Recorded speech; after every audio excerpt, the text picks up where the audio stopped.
The Curbside CEO, how a crumpled flyer built a major business. Sometimes the only chance we get is disguised as humiliation, but it's on the floor of the fight that many discover the foundation of their purpose. Today, you'll hear the story of Marcus, a young man who was making $50 a day on the street corner and now employs over 100 people.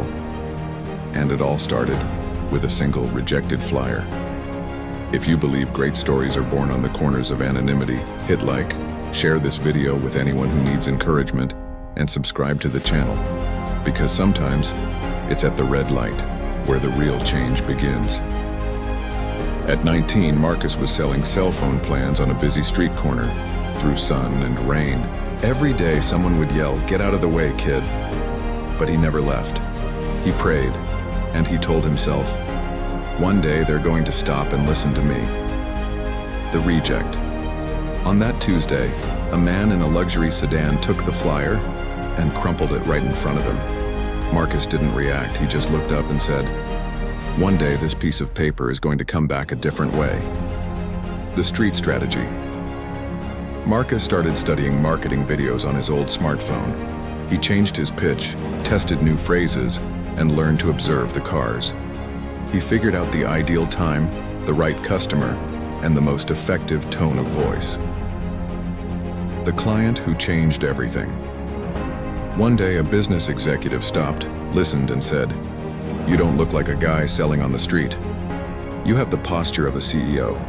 Ever thought about starting your own business?" Marcus replied, "I have, but I don't know where to start."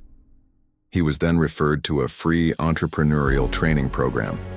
The pivot within 1 year, Marcus started a micro-enterprise for street team marketing. He hired friends from the neighborhood to work with him.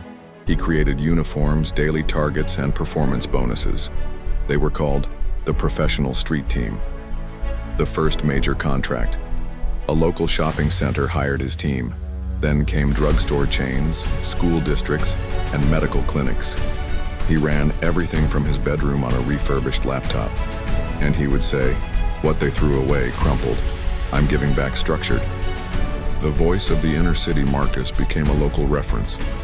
He began speaking at high schools and community centers.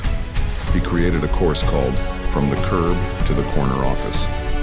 And every week, he would visit the street corners, handing out flyers alongside his team. Not to make money, but to remember where he came from. The paper that returned.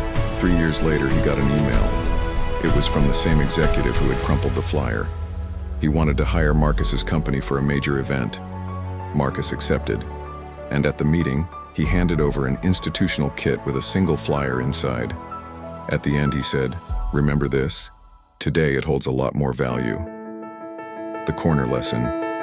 Maybe you're at a corner in your life right now, stuck at a red light waiting for something to change, but maybe God is training you right there. Don't despise the small beginnings. Don't be ashamed of the process, because even a rejected piece of paper can turn into a binding contract document.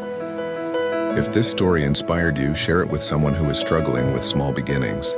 Like the video, comment, "My process is sacred," and subscribe to the channel. Because what seems insignificant today could be the start of an extraordinary harvest.